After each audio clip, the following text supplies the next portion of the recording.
How's it going, everyone?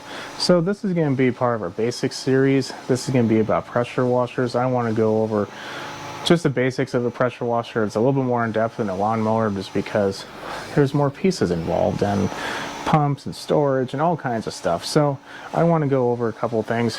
Very first thing I want to go over is what is a pressure washer and the parts. That's all lumped together. Generally, how to use it, how to start it, not necessarily in that order, and some cautions and storage tips. So we're going to learn about 5 things today. So go ahead, grab yourself a drink, and let's get started. First things first, we have a Honda here. That's not important, but that's the motor. When you start a pressure washer, majority of the time, unless it says it has an auto choke or anything, there's going to be something called a choke. What a choke is for is a gasoline engine needs to have more of a rich, I mean more fuel and startup to get it started. Now, that just means that you have to pull a lever, switch, something. So first things first, look and see if you have anything like this. Choke on, choke off, choke on, choke off. A lot of Hondas have those, a lot of other ones have them. Newer Briggs & Stratton, they don't have them. If you see nothing, then yours probably has an auto choke, in which case you just pull. So that's good. So first things first is you look at your motor and see if you have a choke. We're getting a little off topic. So next we have our pump. Our pump is the workhorse here. The motor drives the pump around. That motion gets converted into pressure. It's the basics of that. In here, we have, I'm not going to go over everything, but this is your inlet. Connect your garden hose or whatever is going to be doing, the water. This is for soap. Soap is a little rough. You have to check your local area to see if you're even allowed to. Some of them are real picky about soap, and to be honest, soap in my opinion is kind of useless unless you have a hot water pump, and this is a cold one. How you know if you have a hot water pump is it's a lot bigger. There's literally a heater attached, and this is just a normal one.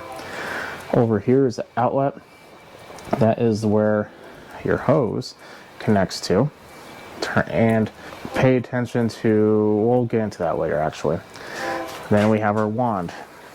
Our wand has the other inlet from the hose, and the other end has a tip. Tips vary. Some tips are like this. Some are adjustable. You just twist it, and whatever their mechanism is for changing the width of the pressure, follow your instructions. But a lot of them will have tips, and when you use a tip, usually the smaller number, the higher the pressure is going to be. So let's say you have a 15 and a 40. A 40 is going to be more wide, and it's probably going to be good for cleaning cars and houses. 15 is good for a concrete. 0, which is like a straight stream, that's going to be for some heavy duty removal. But yeah, now that we know what that is, let's go ahead and look at our pump. According to this, we have a 2.2 gallon per minute, 2400 psi, 5 horsepower. That's a lot of information, but here's the thing.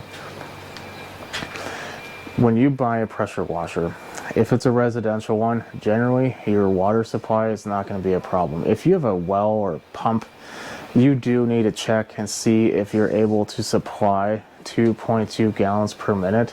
Easy way to do that is take like a bucket or a gallon jug and time how long it takes to fill. We have a 5-gallon bucket and it takes like a minute and a half. That's fine. If you have a gallon jug and it takes about 20 to 30 seconds, that's probably fine. But if you have a 5-gallon jug and it takes like 4 minutes to fill, that's not fine. That's less than that amount. So even if you might be a little bit concerned, just do a generic test and continue on. It's not going to be super bad, but you're not going to get the full performance. So that's something else. The 2400 psi, they range, 1500, 2000, 31, 4000. All that is just really what you want to purchase.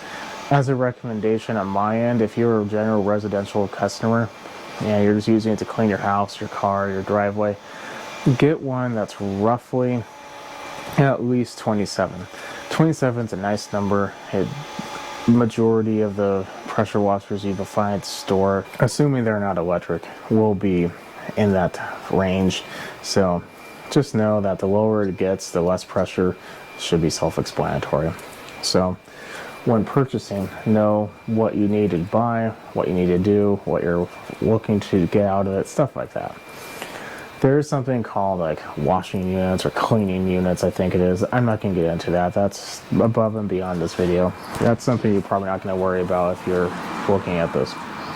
So now that we know what the pump is, the pressure, the gallons, we know we have enough water, we know we're going to clean our driveway because it is looking bad. What do we do next? Now, I'm going to put a little bonus at the end. So if you're watching right now, you want a little bonus, stay tuned to the end because I will give you the best advice you have for a pressure washer to save time and a whole lot of money for cleaning and get consistent results. So stay tuned. Anyway, so majority of the pressure washers are going to just be normal fuel, no mix required. So you just put normal pump gas if you're able to. I highly recommend getting non-ethanol. Not all gas stations sell that. You do kind of have to seek that out. If you're near the coastal area, that's a little easier. If you're, let's say like in the Midwest, I've been told, I have not really looked to be honest, but it can be a little cumbersome to locate. Who knows? But usually if you're around water, especially for marine use, they usually have the availability for non-ethanol. But if you can't, ethanol is not going to ruin your motor. You're just going to want to make sure that we'll go into that in the last part in the storage. Now, some of them will have a throttle like so. Basically what that means is that the engine will run slower like this or turn off and higher when you need it. That's convenient. If you can get one with that, I definitely recommend, because let's say you are washing something like a car or a home, you don't need all your pressure all the time. In fact, it's probably a good idea you don't. And if you lower the RPM, you lower the pressure and you're able to kind of adjust it for your purpose. That is kind of being phased out, so if you don't have that, don't worry. Just know that if you don't and you do want to do something more delicate, you're going to want to get a higher degree tip, like a 40, 25 even, if you want to stand far enough away. But continuing on, this is your pull cord. You're going to pull it, and we'll get into that here momentarily. Fuel just goes in your tank. Make sure you have enough oil, and we're pretty much set to go. So to get it started, let's go ahead and do this. A little cautionary note, this machine actually doesn't run, but same principle applies. I have the gun and hose disconnected. You do not want to have it disconnected when you're doing this. In fact, you want the water connected and on. Before we do any motor starting, you turn your water on, you take your wand, and you hold down the trigger, and what you're going to hear is and see is if you have a tip in, which I recommend you don't if it's your first startup for the year. Right now there is no tip, but you'll see water come out. Put your tip in. I get it. Anyway, put the nozzle, there we go, in, and compress the trigger like so. What that's going to do is that's going to open and allow water to flow. You're going to hear a lot of like air coming out, water, it's going to be interrupted.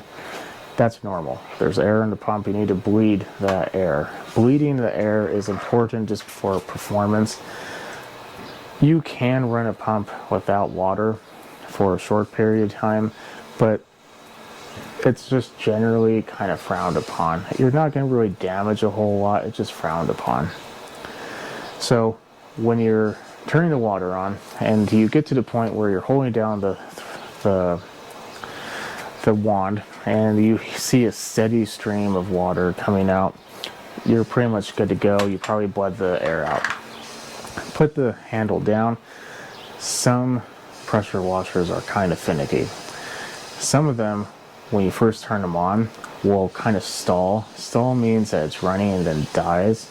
because what ends up happening is the motor's cold and it's not really running at its peak of performance, and the pressure's building, and the pressure becomes so much where it kind of stops the engine from running. If yours is like that, then I highly recommend that you have a friend or even yourself hold down the trigger for the wand, and that's going to release the pressure. Just know, be wary or be mindful of where you're pointing it, obviously, but that's going to kind of prevent that stalling. It will probably happen if you have a choke, because a choke, when you turn it on, your engine's already cold. It's not running its a quarter of its efficiency, so just know that that's a possibility. Having said that, we have our water on, we bled the air out, our hose is connected, our wand is connected, our everything is connected. We have our choke full throttle if you have a throttle. Now you pull, and over time it should start. Now, like I said, if for any reason it starts to stall, have a friend or yourself. Sometimes I will literally just kind of put my foot on it and kind of pull with the trigger pulled on the wand. And then you kind of just have to do the whole, like, yeah, you get it. There'll be water coming out. At that point, once it's running and sufficiently, it's going to be chugging. It's not going to run good. It's going to sound bad if you have a choke on. If you don't have a choke, it probably will instantly start running. There's no problem. But if you did have to put the choke on, as soon as you can, turn it off. Sometimes it can turn off, and that's fine. Just do it again. The engine's not warm. A warm engine will run better than a cold engine. So turn the choke back on, pull it again, and if you do need to, don't immediately turn it 100% off. Maybe push it in like a 50%. You'll instantly hear the engine run a whole lot smoother. Maybe still pumping out a little black smoke here and there, but let it sit there for a couple seconds and then push it all the way in, and it should continue running. If not, you might have a problem, in which case follow some of my other videos and you'll be able to fix it. Now the engine's running, probably the water is good to go. We're pretty much set. No. Here comes this part. It's not a good idea to let your machine idle. What I mean idle is when you're not using it. So if your machine is not being used for at least 30 seconds, I highly recommend that you turn it off. The reason why is that the water is being recirculated in the pump, and eventually it can get warm and hot, and there are mechanisms in the pump that prevent it from damage, but just in case one of them is malfunctioning, you don't want to do that. If you think you're going to be turning or not using it for 30 seconds, turn the machine off, and that's it. Which brings us to the next part. Let's say you did turn it off. Do you need a choke? No, you don't. If it's been sufficiently used for 5-10 minutes, majority of the time you do not need a choke. Now that's not 100%, but I would recommend highly trying without the choke, and then if it starts, great. If it doesn't, turn a choke on. What will happen is if you do have a choke, like I said, this is only if you have a choke, and you turn it on when it's warm, what will happen is you have something called a flood. There's too much gas in there, and the too much gas will go into the cylinder and will wet the plug. And basically what that means is the spark plug, this one right here, has this little gap. And if that gap gets bridged, which means connected by fuel, the electricity is not going to arc over. And that arcing is required for normal engine usage. So you're going to be pulling and pulling and pulling, thinking, why isn't it starting? It's broken. I'm going to give it to this person on YouTube, and next thing you know, yeah. Don't do that. Try it if it's warm the first time with no choke, and if you need to, turn the choke on. That's it. If it is flooded, the easiest way to get it unflooded just take the plug out, blow it off. If that's not a possibility, turn the choke 100% off, hold down the trigger in your wand, and keep pulling. Eventually the movement of air will kind of blow that fuel off and will unbridge it, and you'll be able to continue on. When it first turns on, it's going to be pumping out a little black smoke because there's so much fuel in there, but it should continue. It might turn on and turn off real quick. Just keep pulling, it will turn eventually back on.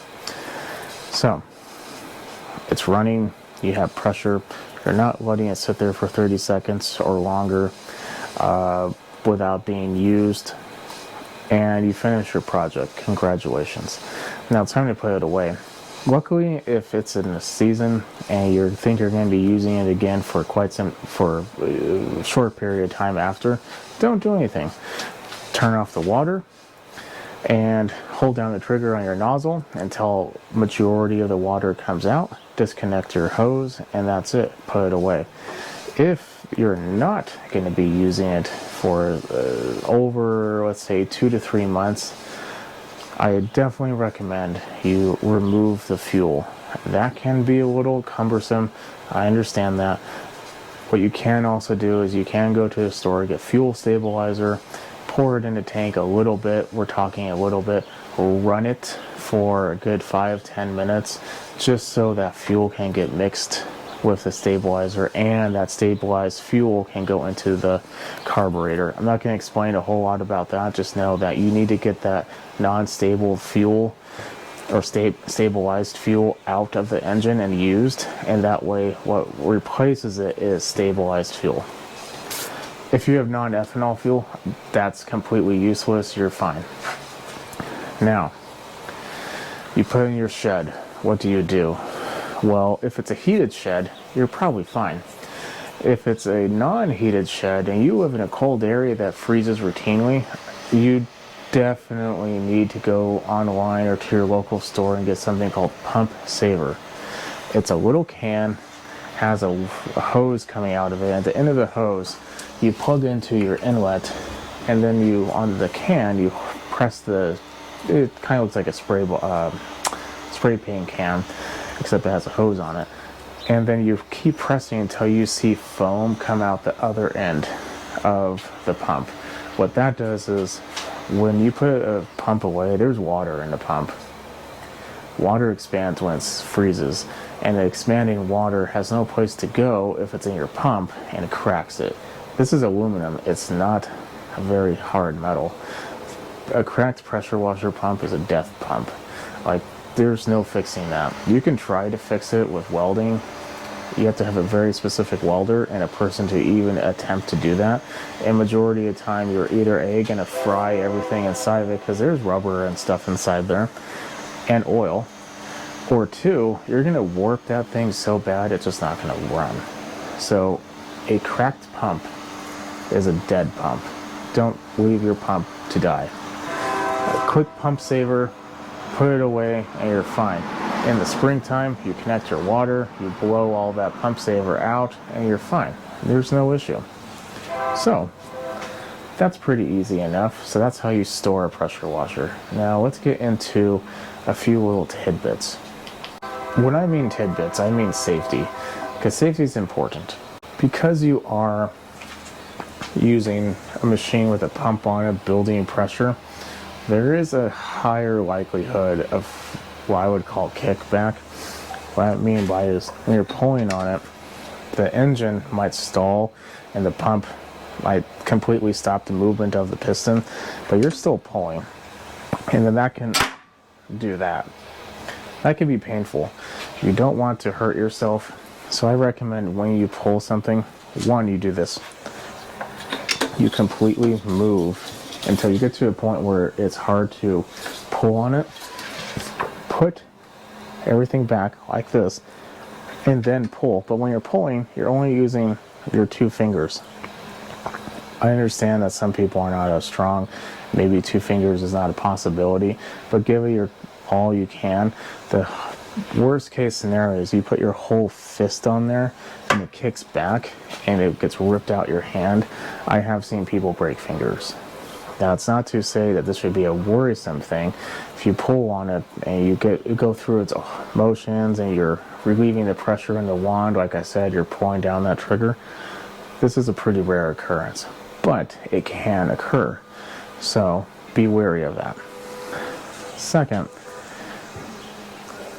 on the tip of these, if you do have one of these, it's a very small hole.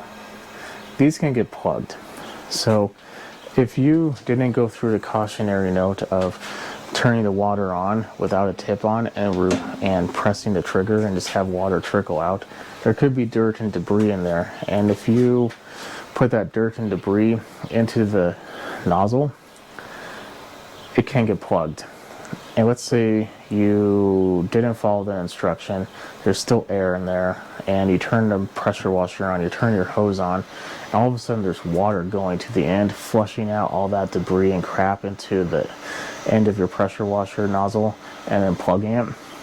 But there's no water coming out. Your machine is still going to make pressure, and there's going to be pressure in your nozzle. I should rephrase. There's going to be pressure in here, and then your tip is going to be directly connected. So what's going to happen is you will be like, what's going on? Turn it off, and then you'll aim this end directly at your face. This will be very hard to move, in which case if you're unaware of how to install, where did I put that? Oh, here we go. You pull down, you insert, and then you pull it back up. There we go. It should latch in place. If it doesn't latch, it's not in correctly. This is obviously a very used nozzle. And to remove it, boom, just press down this little collar. That's it. Now, let's say there's pressure. You're able to force this down. What's going to happen? This turns into like a low velocity bullet. And of course, it's going to aim towards your face.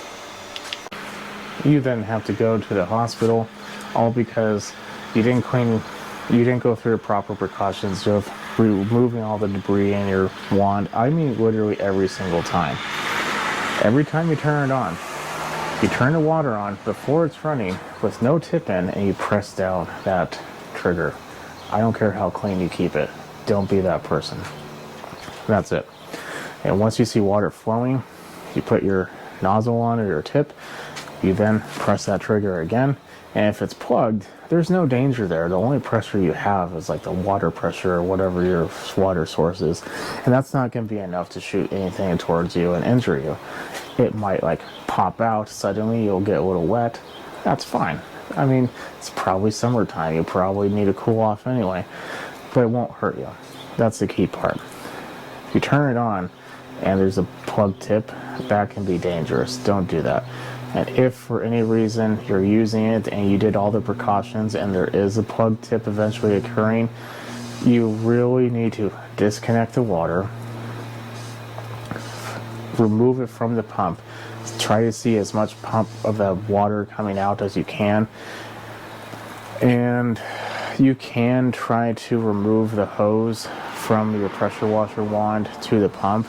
I wouldn't recommend that because that's going to be super difficult because there's pressure holding it in place. Keep the wand away from your face and find a way to press down that collar right here. And like I said, my head is like right here, and this will shoot out that way. Make sure there's nothing in that direction, and hopefully you can find your tip again. It's just an improper system. There might be other ways, but that's going to be the quickest and easiest. So, yeah. Another and very important thing is, let me paint you a picture. If you're in a hurry, if you're plugging you're tightening your hose for the pressure washer hose to the wand on your pump, not your garden hose, but the other hose. And it gets a little difficult. Maybe you're able to put like 3 or 4 turns on there. And you're like, it's fine. It's not going to be a problem. No, it's not. I've seen those as soon as the engine turns on, the pressure builds, and those threads, like I said, are aluminum and will strip right out, shooting that end of the pressure washer hose directly towards your shin. That hurts. Don't do that. Fully tighten everything before you turn it on. You don't want anything loose, you don't want anything sloppy. Sloppy turns into injury, or at least getting hurt and looking like a fool. Don't be a fool. Now, that's pretty much the end of it. I mean, there's a lot more safety you should be following. Never aim the pressure washer wand towards a person. That could be dangerous, especially if you have a 0 or 15. That's very high pressure. You could, rip skin if you get close enough. Don't do that. Another tidbit that's really useful to pay attention to is this is a muffler or exhaust, or this is a heat shield technically. That gets hot. Keep both hoses away from that. That will, if it gets in contact, burn a hole straight through and you have to buy a new hose. I do not recommend you ever repairing a hose. If it's a garden hose, go right ahead. There's not a whole lot of pressure right there. But if it's your hose that goes from your pump to your wand, don't repair that. Just buy a new one. You're asking for problems at that point. Don't do that. There are kits out there, and there are people that probably have been using a repaired hose for many of years and with no issues whatsoever. Just don't do that. You want to know how you guarantee no issues? By having no repair hoses. There you go. So now we've gotten to that point that if you follow this entire time and you want to have that tip of how to get the perfect cleaning, well, here we are. This, ladies and gentlemen, is called a surface cleaner. They come in different sizes, different PSI max ratings and whatnot. You need to follow the PSI rating. In fact, 2400 PSI. This says max of 3200 at 2.7 gallons per minute. If you're under that, that's fine. If you're over that, that's a problem. If you're at that, that's fine. Just don't go over on either one. It's a little hard to go over the gallons per minute because once you're going above that gallon per minute, you're probably going to be having a higher pressure. But what this is, these rotating nozzles. When you turn it on, it just goes, and you put it directly facing down on the concrete, your fence, whatever, and you instantly go from like, cleaning diameter of this much, you're just using a normal 15 degree, to like 15 inches. And you just slowly move, maybe like you'll get it. I'm not going to go over distances, but this end connects into your wand, and then it's kind of turns it into like an awkward vacuum cleaner. You just kind of push it along your driveway, push it along your fence, whatever you need to do. That is going to eliminate, I would say, streaking, and it's going to remove a lot of time. Because if you're cleaning something that's only like 4 inches wide with your pressure washer nozzle, it's going to take forever. I mean, how big is your driveway? Imagine doing that 4 inches at a time. Imagine doing it 15 and just having to go a little bit slower. I have 2 driveways. One is a normal sized driveway. The other one is meant for like an RV. I can clean both of them, including the sidewalk in between them, in under 30 minutes. If I was going to do this without this, it has taken me over 2 hours. And every time, especially since it's in the summertime most likely, that you're using all that, you're using a lot of excess water, so your bill gets higher.